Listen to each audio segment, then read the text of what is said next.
Hey guys, welcome to Only Civil School. I hope you all are doing well. देखो guys, ये हम NCERT कर रहे हैं बायोलॉजी का 6 से 12 का कंपाइलेशन है। बहुत सारा इंपॉर्टेंट डाटा है इसमें, बहुत ज़्यादा इंपॉर्टेंट है। इवन यूपीएससी और स्टेट एग्जाम्स के लिए बहुत बहुत इंपॉर्टेंट है गाइस। वो एक भी टॉपिक हमने इसमें नहीं छोड़ा जो एग्जाम पर्सपेक्टिव से इंपॉर्टेंट है, यानी कि जो बेसिक्स चीज़ें हैं उन्हें हम कंप्लीट करते हुए चल रहे हैं। तो इससे पहले हम 2 वीडियो बना चुके हैं, ये तीसरा वीडियो गाइस इसके बारे में। अब देखो हम बात करते हैं prokaryotic cells and eukaryotic cells की। ये क्या होता है prokaryotic cells and eukaryotic cells? देखो सिंपल भाषा में समझो, प्रोकैरियोटिक सेल्स वो होते हैं जिनमें न्यूक्लियर मेम्ब्रेन नहीं होता है, यानी कि जिनमें न्यूक्लियर मेम्ब्रेन की कमी होती है, दैट इज कॉल्ड, वो सेल प्रोकैरियोटिक सेल कहलाते हैं। यानी कि ये पहले प्रिक्यो मतलब होता है प्रिमिटिव टाइम से, यानी कि बहुत पहले के जो सेल हैं सबसे पहले यही सेल पाए गए थे, प्रोकैरियोटिक सेल। उसके बाद यूकैरियोटिक वो सेल हैं जिनमें न्यूक्लियर मेम्ब्रेन पाया जाता है, यानी कि this sales having a nuclear membrane that is called eukaryotic cells. ठीक है गाइस। अब दूसरी बात, प्रोकैरियोटिक सेल्स में गाइस साइटोप्लाज्म जो ऑर्गेनल्स हैं उसकी भी कमी पाई जाती है। जो होता है ना यूकैरियोटिक सेल्स में वो प्रेजेंट होता है, यानी कि साइटोप्लाज्म जो है वो क्या है, प्रोकैरियोटिक सेल में नहीं पाया जाता है, जबकि ये यूकैरियोटिक सेल्स में साइटोप्लाज्म पाया जाता है गाइस। और बहुत सारे जो फंक्शंस हैं ऑर्गेनल्स के वो परफॉर्म होते हैं किसके द्वारा, साइटोप्लाज्म के द्वारा। मैंने बताया था कि साइटोप्लाज्म के द्वारा पुअरली ऑर्गेनाइज तरीके से, पुअरली ऑर्गेनाइज पार्ट्स में बहुत सारे जो फंक्शंस हैं वो क्या होते हैं, परफॉर्म होते हैं। जैसे एक फंक्शन है जो फोटोसिंथेसिस में जो होता है ना, क्लोरोफिल प्रोसेस के थ्रू, यानी कि जो सनलाइट से फोटोसिंथेसिस होता है, सनलाइट से तो क्लोरोफिल के थ्रू होता है। वो क्लोरोफिल जो होता है, chlorophyll in photosynthesis prokaryotic bacteria is associated with the membranosus vessels, जिन्हें क्या बोलते हैं, बैग लाइक स्ट्रक्चर। वो बैग की तरीके का एक स्ट्रक्चर होता है, बट नॉट विद प्लास्टिड। जो प्लास्टिड होता है वो यूकैरियोटिक सेल में होता है। यानी कि अगर हम बात करें तो क्लोरोप्लास्ट जो है दोस्तों वो फोटोसिंथेटिक प्रोकैरियोटिक बैक्टीरिया में पाया जाता है, यानी कि वो प्रोकैरियोटिक सेल्स में या प्रोकैरियोटिक बैक्टीरिया में वो क्या पाया जाता है, क्लोरोफिल पाया जाता है, जबकि यूकैरियोटिक सेल्स में क्या है, नहीं पाया जाता। With plastid as an eukaryotic cells, उसमें क्या पाया जाता है, प्लास्टिड पाया जाता है गाइस। ठीक है, यूकैरियोटिक सेल्स में प्लास्टिड होता है और क्लोरोफिल नहीं पाया जाता है। ठीक है, अब आगे समझो। जो प्रोकैरियोटिक सेल हैं वो डिफाइंड होता है उनका न्यूक्लियर रीजन। ठीक है, न्यूक्लियर जो रीजन है उनका डिफाइंड होता है, एंड जो मेम्ब्रेन है उनकी वो बाउंड होती है किससे, सेल ऑर्गेनल्स से। जो मेम्ब्रेन उसकी बाउंड होती है, सेल ऑर्गेनल्स आर एब्सेंट होते हैं उसमें, सॉरी। तो जो मेम्ब्रेन बाउंड होती है, the membrane bound cell organelles are absent. जो मेम्ब्रेन बाउंड होती है ना, वो सेल ऑर्गेनल्स क्या होते हैं, प्रोकैरियोटिक सेल में एब्सेंट होते हैं। वहीं यूकैरियोटिक सेल जो है गाइस वो क्या है, उनमें क्या होता है, सेल मेम्ब्रेन होता है, न्यूक्लियर मेम्ब्रेन होता है। वो कैसे काम करते हैं, ये मेम्ब्रेन एनक्लोज ऑर्गेनल्स की तरह काम करता है। मैंने बताया ना, एनक्लोज बंद होता है, चारों तरफ से घिरा हुआ होता है। तो वो क्या होता है, ये यूकैरियोटिक सेल में मेम्ब्रेन एनक्लोज ऑर्गेनल्स होते हैं, जबकि प्रोकैरियोटिक सेल्स में नहीं होते हैं गाइस। अब देखो ये समझो, ये है पूरा प्रोकैरियोटिक सेल का, आपको मैं बताता हूँ। ये इसमें न्यूक्लियोइड है, ये वाला न्यूक्लियोइड है ये, इसमें राइबोसोम होता है, ये राइबोसोम, प्लाज्मा मेम्ब्रेन भी होता है और सेल वॉल भी होता है। ठीक है, मतलब इसमें प्रोकैरियोटिक सेल में क्या क्या है, न्यूक्लियोइड भी होता है, ribosomes, plasma membrane and cell wall. देखो ये है सेल वॉल, जो बाहरी है ना, ये सेल वॉल जो क्या करती है, बाहरी एग्जर्ट इतना ही प्रेशर लगाती है जितना इंटीरियर प्रेशर लगता है, इंटर से प्रेशर लगता है। तो ये सेल वॉल जो प्रोटेक्ट भी करती है एक तरीके से। ठीक है, ये हो गया प्रोकैरियोटिक सेल। ठीक है, अब ये आगे समझो। अब देखो कुछ कंपैरिजन कर लेते हैं प्रोकैरियोटिक सेल और यूकैरियोटिक सेल में क्या क्या ऑर्गेनिज्म पाए जाते हैं, प्रोकैरियोटिक में और यूकैरियोटिक में कौन कौन से ऑर्गेनिज्म आते हैं, तो समझो। तो ऑर्गेनिज्म देखें प्रोकैरियोटिक में, तो ये होता है you bacteria and Archie bacteria, वो हैं जो मोनेरा संघ में आते हैं, जो मोनेरा में आते हैं, जो मोनेरा का पार्ट है, जो मोनेरा है। ठीक है, मोनेरा जो संघ है उसमें आते हैं यू बैक्टीरिया एंड आर्के बैक्टीरिया, वो क्या होते हैं, प्रोकैरियोटिक। और जो यूकैरियोटिक में आते हैं वो होते हैं प्रोटिस्ट है, फंगी, प्लांट्स एंड एनिमल्स। ये protist, fungi, plants and animals ये क्या कहलाते हैं, ये यूकैरियोटिक कहलाते हैं, यूकैरियोट्स कहलाते हैं। मीनिंग समझ लो, प्रो मतलब होता है बिफोर न्यूक्लियस, और यू मतलब यूकैरियोटिक मतलब आफ्टर न्यूक्लियस, यानी कि ये न्यूक्लियस से पहले पाए जाते हैं, न्यूक्लियस के बाद। इसका मतलब इस तरीके से समझो। इवोल्यूशन समझो कितना पहले हुआ है, यानी प्रोकैरियोटिक का इवोल्यूशन गाइस 3.5 बिलियन ईयर्स है, वो इससे लॉन्गर टाइम, यानी ओल्डर टाइप ऑफ सेल अगर कहा जाए तो सबसे ज़्यादा कौन है, वो प्रीक्योरेटिक सेल, 3.5 बिलियन ईयर्स अगो। प्रीक्योरेटिक कितना है, 1.5 बिलियन ईयर्स अगो, ठीक है। अब यूनिसेलुलर है या मल्टी सेलुलर, जो प्रीक्योरेटिक सेल है गाइस वो यूनिसेलुलर है, ये लेस कॉम्प्लेक्स है, बहुत ज़्यादा कॉम्प्लेक्स नहीं है। इनकी प्रोक्योरेटिक सेल कौन है, यूनिसेलुलर है, और वहीं यूकैरियोटिक ये मल्टी सेलुलर है, मोर कॉम्प्लेक्स है, ये मल्टी सेलुलर है गाइस, ठीक है। सेल वॉल समझो किस में होती है। अब देखो ये almost all have cell walls, यानी कि ज़्यादातर जो प्रोक्योरेटिक सेल्स हैं उनमें सब में सेल वॉल हो जाता है, जिसे बोलते हैं म्यूरियन, ठीक है। बट यूकैरियोटिक में क्या होता है, फंगी एंड प्लांट्स, जो सेल फंगी में क्या, सेलुलोज एंड काइटिन से बने होते हैं, यानी कि सेलुलोज एंड काइटिन तो होता है यूकैरियोटिक में, बट ये एनिमल्स में नहीं पाया जाता। जो यूकैरियोटिक एनिमल्स हैं उनमें क्या होता है, ये सेल वॉल नहीं पाई जाती है, बट ये फंगी एंड प्लांट्स में पाई जाती है। क्या, ये सेलुलोज और काइटिन की बनी होती है गाइस यूकैरियोटिक सेल में। बट प्रोक्योरियोटिक में ऑलमोस्ट जितने भी प्रोक्योरियोटिक हैं, प्रोक्योरियोटिक सेल में सब में ये सेल वॉल पाई जाती है। ऑर्गेनल समझो, इसमें यूजुअली ऑर्गेनल्स का अभाव होता है, लैक ऑफ ऑर्गेनल्स, और इसमें यूकैरियोटिक में many different ones with specialise function, जैसे मैंने बताया था ऑर्गेनल्स के स्पेशलाइज फंक्शंस होते हैं, वो बहुत सारे डिफरेंट फंक्शंस को स्पेशल तरीके से करते हैं, वो यूकैरियोटिक में पाए जाते हैं। और मेटाबॉलिज्म समझो, मेटाबॉलिज्म जो है प्रोक्योरियोटिक सेल, ये एनारोबिक एंड एरोबिक दोनों तरीके से, यानी कि विदाउट ऑक्सीजन और विद ऑक्सीजन ये डाइवर्स हैं, ये मेटाबॉलिज्म प्रोसेस अपना करते हैं, कौन, प्रोक्योरियोटिक। और जो यूकैरियोटिक है गाइस वो मोस्टली एरोबिक में करते हैं, किसमें, एरोबिक, यानी कि ऑक्सीजन की उपस्थिति में, जहाँ प्रेजेंट है ऑक्सीजन तभी वो क्या करते हैं, metabolism process mostly aerobic conditions पे ही करते हैं मेटाबॉलिज्म प्रोसेस, कौन, यूकैरियोटिक। अब जेनेटिक मटेरियल क्या क्या है, देखो जेनेटिक मटेरियल जो है इसमें प्रोक्योरियोटिक में ये single circular double strand DNA होता है। प्रोक्योरियोटिक में गाइस अगर देखा जाए जेनेटिक मटेरियल तो ये single circular double strand DNA होता है, किसमें, प्रोक्योरियोटिक सेल्स में। वहीं डीएनए की बात, यूकैरियोटिक की बात करें, इसमें ये कॉम्प्लेक्स क्रोमोसोम होते हैं जो पेयर्स में पाए जाते हैं। यूकैरियोटिक सेल में कॉम्प्लेक्स बहुत ज़्यादा जटिल क्रोमोसोम होते हैं जो यूजुअली पेयर्स में पाए जाते हैं, और each with a single double standard DNA molecules and associated protein content in A nucleus, यानी कि एक कॉम्प्लेक्स क्रोमोसोम होता है, यूजुअली पेयर में होता है, और इसके साथ सिंगल डबल स्टैंडर्ड डीएनए का मॉलिक्यूल्स भी पाया जाता है, जो एसोसिएट करता है किसके साथ, उस प्रोटीन के साथ जो न्यूक्लियस में कंटेन होती है गाइस। प्रोटीन जो है कंटेन होता है इन्हें न्यूक्लियस, जो न्यूक्लियस में कंटेन होता है उस प्रोटीन के साथ भी ये एसोसिएट करता है, कौन, यूकैरियोटिक सेल। लोकेशन समझो इनकी, ये न्यूक्लियोइड रीजन में पाया जाता है, ये न्यूक्लियस में पाया जाता है। न्यूक्लियोइड रीजन मैंने आपको पहले ही बताया, ऊपर बताया था न्यूक्लियोइड रीजन कौन सा होता है, तो प्रोक्योरियोटिक कहाँ पाया जाता है, न्यूक्लियोइड रीजन में, और यूकैरियोटिक न्यूक्लियस रीजन में गाइस। मोड ऑफ डिवीजन क्या है इनका, देखो ये बाइनरी फिशन मोस्टली बडिंग से क्या होता है, डिवीजन होता है इसका, यानी कि फिशन तरीके से। और ये क्या होता है इसका डिवीजन, मिटोसिस या मॉइसिस के तरीके से, using a spindle followed by cytokinins वगैरह से इसका डिवीजन होता है, ठीक है। किसका, यूकैरियोटिक का होता है डिवीजन।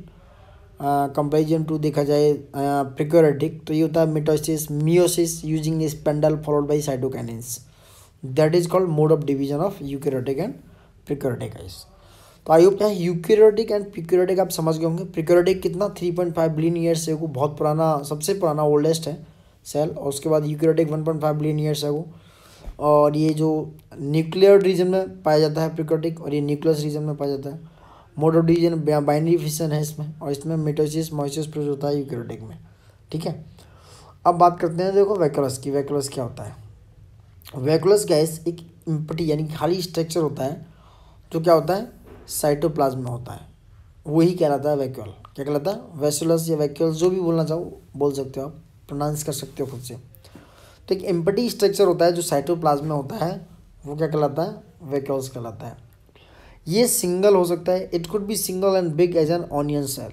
ये जो ऑनियन सेल है यानी कि जिसे प्लांट सेल भी कहते हैं, इतना बड़ा भी हो सकता है और सिंगल भी हो सकता है जितना ऑनियन है गाइस।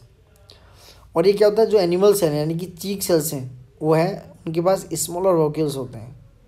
जो एनिमल सेल है, चीक सेल जिन्हें बोला जाता है, उनके पास छोटे वॉक्यूल्स होते हैं, और जो लार्ज वैक्यूल्स, लार्ज जो वैक्यूलस हैं वो कहाँ पाए जाते हैं? प्लांट सेल में। यानी कि प्लांट सेल में comparison to animal cells large vacuoles plant cell में पाए जाते हैं। और जो एनिमल के हैं वो थोड़े स्मॉलर होते हैं, मैंने पहले ही बताया गया सबको, ठीक है। अब जो आगे बढ़ते हैं, जो वैक्यूलस हैं गैस, वैक्यूलस जो है वो स्टोरेज करते हैं सेक्स फॉर सॉलिड और लिक्विड कंटेंट को। जो वैक्यूलस जो होते हैं ना उनमें स्टोर होता है एक तरीके का सॉलिड और लिक्विड कंटेंट, स्टोरेज करते हैं, उसको बोलते हैं सेक्स। क्या बोलते हैं? सेक्स नहीं, sac, sac, sac, SECS, sex जो होता है सॉलिड और लिक्विड कंटेंट होता है, वो वहाँ पर वैक्यूलस में स्टोर होता है, ठीक है। एंड सेंट्रल वैक्यूल जो होता है वो सब कुछ प्लांट्स का जो सेंट्रल वैक्यूल्स होते हैं वो ऑक्यूपाई कर लेते हैं, यानी कि 50 से 90% ऑफ सेल वॉल्यूम को, ठीक है। जो प्लांट सेल है, जो सेंट्रल वैक्यूल है प्लांट सेल का, वो क्या करते हैं? 50 से 90% सेल वॉल्यूम को ऑक्यूपाई कर लेते हैं गाइस, ठीक है। वहीं जो प्लांट सेल का जो वैक्यूल है वो क्या होता है? वो फुल होता है किससे? किससे? जो सैप है, यानी कि जो उसमें स्टोर हुआ है वो सेल सैप, एंड वो प्रोवाइड कराता है क्या? टर्जिडिटी। फ्लूइड की वजह से वो सूज जाता है ट्रेजिडिटी तरीके से। ट्रेजिडिटी मतलब कि एक तरीके से सूजन सा आता है, मोटापा सा बढ़ जाता है उसमें, क्योंकि वो फ्लूइड भरने से उसमें स्वेलन आ जाती है, क्योंकि उस फ्लूइड की वजह से, तो उसे कहते हैं ट्रेजिडिटी। ट्रेजिडिटी हो जाती है बिकॉज ऑफ सेल शेप जो प्रोवाइड कराता है कौन? अरे वो जो स्टोरेज होता है वैक्यूल्स में सैक की वजह से, सॉलिड और लिक्विड कंटेंट, उसकी वजह से उसमें क्या? ट्रेजिडिटी आ जाती है। And rigidity to the cell. Turgidity और रिजिडिटी आ जाती है उस सेल्स में, उस वॉक्यूल्स में सॉरी, उस कंटेंट को जो लिक्विड या सॉलिड कंटेंट है उसके भर जाने से गाइस, ठीक है। ट्रेजिडिटी और रिजिडिटी आ जाती है। और बहुत सारे सब्सटेंस जो है वो क्या होते हैं? इंपॉर्टेंस होते हैं लाइफ के लिए, जो कि प्लांट सेल से पाए जाते हैं, जो वो क्या है? वॉक्यूल्स में स्टोर होते हैं। यानी कि many substance of importance in the life of the plant cell are stored in vacuoles, ठीक है गाइस। जैसे कौन कौन से स्टोर होते हैं वैक्यूलस में, ये समझो, बहुत इंपॉर्टेंट है गाइस। तो ये इतनी इंपॉर्टेंट चीज़ें मैं बता रहा हूँ, ठीक है, जो एग्जाम पर्सपेक्टिव से बहुत ज़्यादा इंपॉर्टेंट है। अब आपको PhD तो करनी नहीं है बायोलॉजी में, आपको एग्जाम क्वालिफाई करना है। तो बहुत सारे सब्सटेंस कौन कौन से इंक्लूड हैं? जैसे एमिनो एसिड, वो वहाँ पर स्टोर होता है वैक्यूलस में। एमिनो एसिड एक तरीके का लिक्विड है। Sugar, various organic acid and some proteins, ठीक है। Amino acid, sugars, various organic acid and some proteins, these are stored in वैक्यूलस।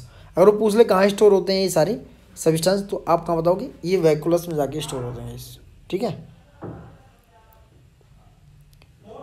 आगे आ जाओ। इन सिंगल सेल ऑर्गेनिज्म जो होता है लाइक अमीबा, अमीबा जो है सिंगल सेल ऑर्गेनिज्म है गाइस। वहाँ क्या होता है? उसके जो वैक्यूल है, जिसका अमीबा का जो वैक्यूल है, उसमें क्या होता है? It had contain the food item that amoeba has consumed. तो उस वैक्यूल में जो कंटेन होता है, जो फूड आइटम होते हैं, उसको अमीबा कंज्यूम कर लेता है। और अमीबा क्या है? सिंगल सेल ऑर्गेनिज्म है गाइस। कुछ जो यूनिसेलुलर ऑर्गेनिज्म है वो क्या करते हैं? जैसे स्पेशलाइज जो वैक्यूल्स में होते हैं, वो बहुत इंपॉर्टेंट रोल प्ले करते हैं। कैसे? वो क्या करते हैं? Excess water and some waste from the cell. वो जो ज़्यादा पानी होता है, जहाँ वाटर है या कुछ वेस्टेज है, सेल से क्या कर लेते हैं? एक्सपेल करते हैं, अपनी तरफ खींच लेते हैं, जो बहुत वैक्यूलस होते हैं। इट्स वेरी इंपॉर्टेंट गाइस, कि जो वैक्यूलस है वो क्या करता है? मान लो कुछ यूनिसेलुलर ऑर्गेनिज्म है, ठीक है, जो यूनिसेलुलर ऑर्गेनिज्म है लाइक प्रोकैरियोटिक टाइप के हैं, उसमें जो कुछ ऐसे स्पेशलाइज वैक्यूलस होते हैं, वो क्या करते हैं? वो जो एक्सेस वाटर है या कुछ ऐसा वेस्ट मटेरियल है सेल्स में, जो उसको सेल्स को हो सकता है हार्म पहुंचा सकता है, प्रॉब्लम क्रिएट कर सकता है, वो क्या कर सकते हैं? एक्सपेल कर सकते हैं, यानी एक्सपेल कर लेते हैं और खुद में स्टोर कर लेते हैं। दैट इज कॉल्ड स्पेशलाइज्ड वैक्यूलस कहलाते हैं। स्पेशलाइज्ड तरीके से वैक्यूलस होते हैं गाइस, ठीक है। अब देखो, ये हो गया आपका वैक्यूलस क्या होते हैं, आप समझ गए होंगे इसका काम क्या है, ये किस तरीके से 50 से 90% ऑफ सेल वॉल्यूम होता है इसका, वैक्यूलस का, जो प्लांट सेल में पाया जाता है, ठीक है। और ये ट्रेजिडिटी और रिजिडिटी तरीके से सेल के लिए काम करता है। रिजिडिटी का मतलब है कि ये एक तरीके से प्रोटेक्ट करता है, ठीक है, सेल को ऐसे, समझ गए होंगे। अब देखो, अब देखते हैं एंडोप्लाज्मिक रेटिकुलम क्या होता है, ER इसे बोलते हैं। तो एंडोप्लाज्मिक रेटिकुलम जो है एक लार्ज नेटवर्क है गाइस, किसका? जो मेम्ब्रेन के बाउंड होता है ट्यूब्स एंड सीड्स से। Endoplasmic reticulum is a large network of membrane bound tubes and seeds. तो क्या होता है? ट्यूब्स एंड सीड्स से क्या होता है? बाउंड होता है। ये एक तरीके से जैसे ट्यूबलेस देखते हैं ना, ट्यूबलेस तरीके से दिखता है। It's looks like long tubeless round shape, long bags, जो वेसल्स होते हैं ना उस तरीके से दिखता है एंडोप्लाज्मिक रेटिकुलम गाइस।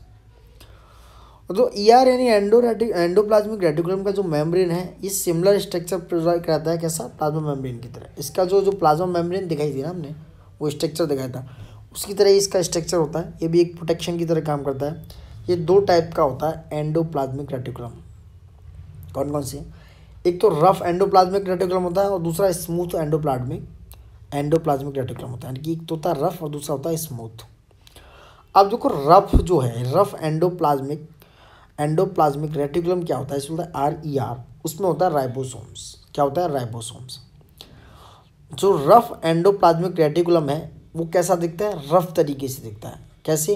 अगर आप किसी माइक्रोस्कोप से देखेंगे तो वो रफ तरीके से, मतलब उजड़ा उजड़ा हुआ सा दिखेगा, बिकॉज इसके जो पार्टिकल्स हैं क्या कहलाते हैं? राइबोसोम्स अटैच टू इस सरफेस। इसके सरफेस पे कौन अटैच होता है? राइबोसोम्स। और वो क्या होता है? फैला फैला अलग तरीके से, जैसे बिछड़ा बिछड़ा कपड़े वपड़े से होते हैं ना, that is called rough endoplasmic reticulum. R से याद भी रख सकते हैं, इसमें राइबोसोम्स अटैच होता है।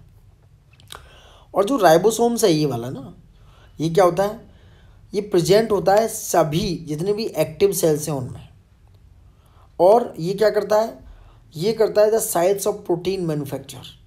ठीक है, क्या करता है? प्रोटीन का मैन्युफैक्चर करता है कौन? राइबोसोम्स, जो प्रेजेंट होता है सारे एक्टिव सेल्स में। और जो मैन्युफैक्चर्ड प्रोटीन है, जो प्रोटीन बना है, और वो कहाँ जाता है? वो भेजा जाता है बहुत सारे प्लेसेस पे इन सेल पे। यानी सेल के बहुत सारे प्लेसेस हैं जहाँ जहाँ प्रोटीन्स है, मसल्स की ज़रूरत है, प्रोटीन सेल्स को ज़रूरत है। ये जो प्रोटीन है उनको वेरियस प्लेसेस, बहुत सारे डिफरेंट प्लेसेस पे, यानी जो सेल में है, सेल के बहुत सारे प्लेसेस में भेजा जाता है। किसको? जो राइबोसोम बनाता है, प्रोटीन को मैन्युफैक्चर करता है, वो प्रोटीन कहाँ भेजा जाता है? सेल के बहुत सारे अलग अलग स्थानों पर। बट ये भेजा कैसे जाता है? ये नीड के हिसाब से, यानी किसको कितनी नीड है उस डिपेंडेंसी के हिसाब से ये जो मैन्युफैक्चर्ड प्रोटीन है गाइस वो भेजा जाता है। किसका यूज करके? एंडोप्लाज्मिक रेटिकुलम का यूज करके। ये क्या है? प्रोटीन जो मैन्युफैक्चर्ड हुआ है वो सेल्स के डिफरेंट स्थान पर भेज दिया जाता है guys. That is called endo, यानी कि रफ एंडोप्लाज्मिक रेटिकुलम। अब आते हैं स्मूथ एंडोप्लाज्मिक रेटिकुलम क्या होता है? SER समझो। ये हेल्प करता है गैस मॉलिक्यूल्स और लिपिड्स का बनाने में। यानी कि जो स्मूथ वाला है, जो स्मूथ एंडोप्लाज्मिक रेटिकुलम है, ये फैट मॉलिक्यूल्स और लिपिड, एक तरीके से फैट को बनाने में क्या करता है? हेल्प करता है। और ये सेल के फंक्शन के लिए वेरी इंपॉर्टेंट, ये वाला जो है सेल्स के फंक्शन के लिए बहुत ज़्यादा इंपॉर्टेंट है। इसके फंक्शन समझो, बहुत सारे क्या करते हैं? Some of these proteins and lipids help in building the cell membrane. जो प्रोटीन और लिपिड बनाने में हेल्प करते हैं, जो कि सेल मेम्ब्रेन के लिए ज़रूरी है। ये मेम्ब्रेन क्या, ये जो प्रोसेस है कहलाती है membrane biogenesis. It's very important guys, ये वर्ड पूछा जा सकता है। तो this process is known as membrane biogenesis. कौन सी? Some of these proteins and lipids help in building the cell membrane, that is called membrane biogenesis. यानी biogenesis के थ्रू क्या बनाना? हेल्प करना सेल मेम्ब्रेन को बिल्ड करने में, that is called membrane biogenesis.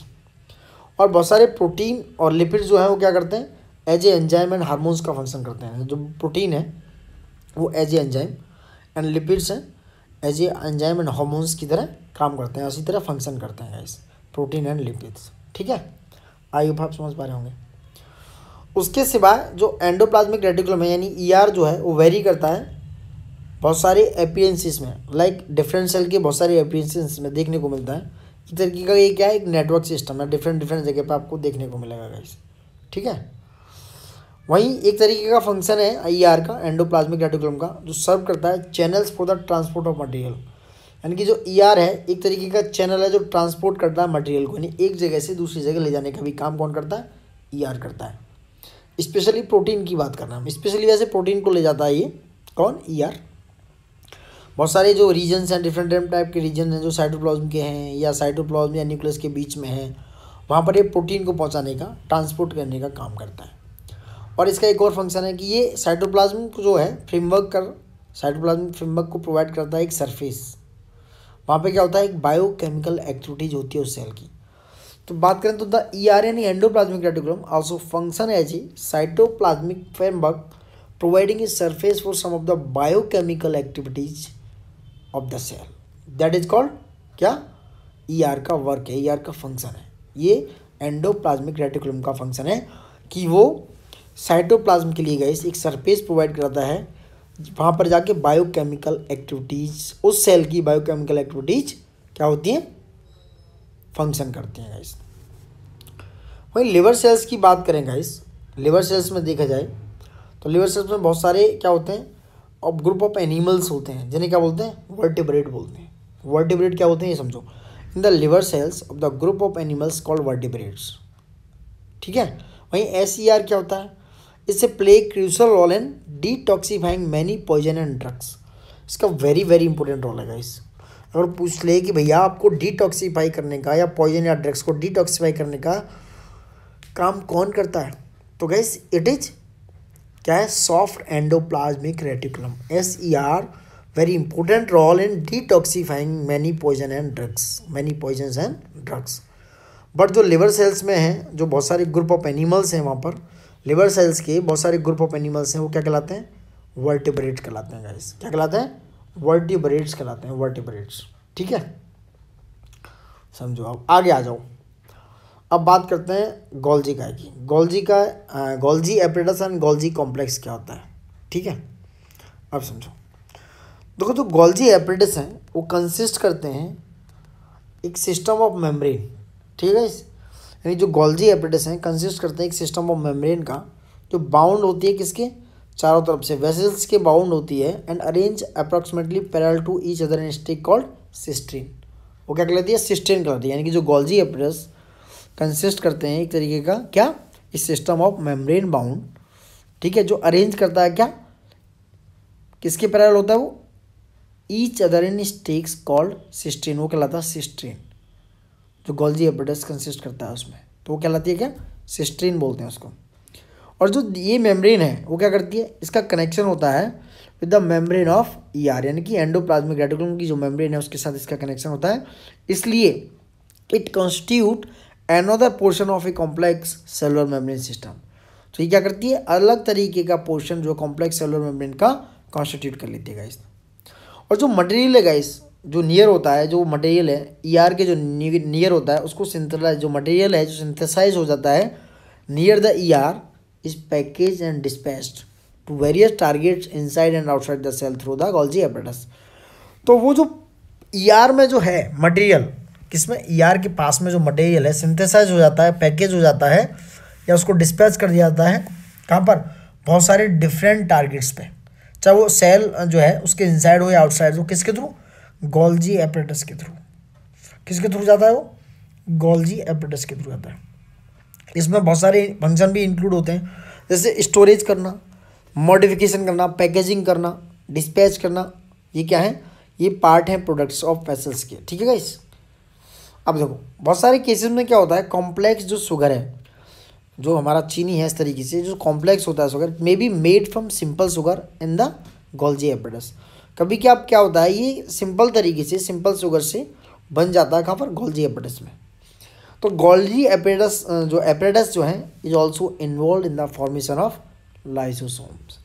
तो गोल्जी एपेटाइटिस जो है वो इन्वॉल्व होता है किसके फॉर्मेशन में, लाइसोसोम की, समझ गया। तो लाइसोसोम के फॉर्मेशन में कौन इन्वॉल्व होता है, गोल्जी एपेटाइटिस, ठीक है। कुछ केसेस में मैंने बताया कॉम्प्लेक्स शुगर जो है वो क्या हो सकती है, it may be made from simple sugar in the Golgi apparatus. तो वो सिंपल शुगर क्या कुछ केसेस में क्या है, कॉम्प्लेक्स शुगर बन सकती है, किसमें, गोल्जी एपेटाइटिस में। गोल्जी एपेटाइटिस इन्वॉल्व होते हैं लाइसोसोम के फॉर्मेशन में, ठीक है गाइस। आई होप आप समझ पा रहे हैं, मैं आपको अपनी बात बता पा रहा हूँ, रख पा रहा हूँ। सो प्लीज़ लाइक सब्सक्राइब करते रहिए गाइस। अब देखो हम समझते हैं लाइसोसोम क्या है। लाइसोसोम आप एक तरीके का वेस्ट डिस्पोजल सिस्टम है सेल का गाइस। लाइसोसोम जो है एक तरीके का, इससे kind of waste disposal system of the cell, यानी कि एक तरीके का बेकार सिस्टम है सेल का जो डिस्पोज करता है।